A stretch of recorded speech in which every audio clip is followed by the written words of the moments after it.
sumber keresahan kita, sumber kegelisahan kita, sumber ketakutan kita, sumbernya dari mana? Dari hati kita.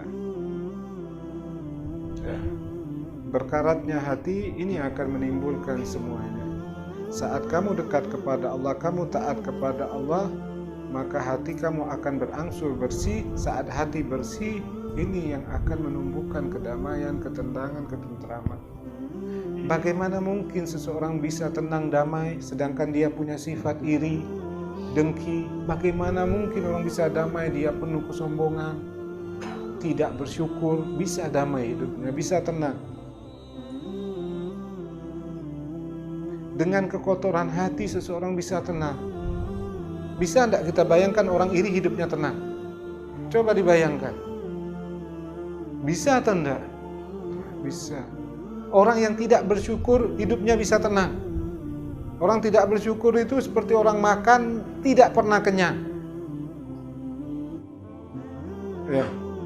Dia ketika dia dapat sesuatu yang ada pada dia melihat kenikmatan orang yang lain. Bagaimana dia bisa menikmati yang ada pada dia? Yang saya pernah jelaskan, kita ada di depan kita ada telur, nasi. Kita bayangkan kambing, ayam. Ini hilang kenikmatannya. Ya kan? Ini hilang kenikmatannya.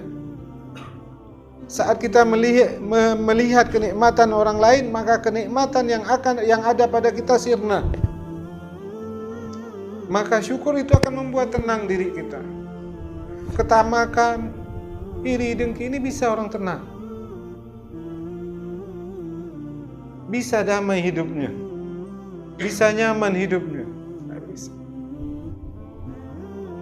Saat kamu tak dekat kepada Allah, taat kepada Allah, patuh kepada Allah, hati kamu akan berangsur bersih. Ketika hati bersih, disitulah kedamaian yang sebenarnya yang akan kamu dapat. Dengan kebersihan hati.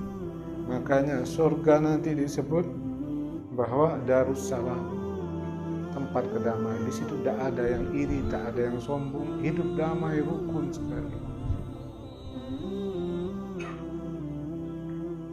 Dari orang yang mencari harta, dia mengatakan harta yang damai, dia tidak mendapatkan apa?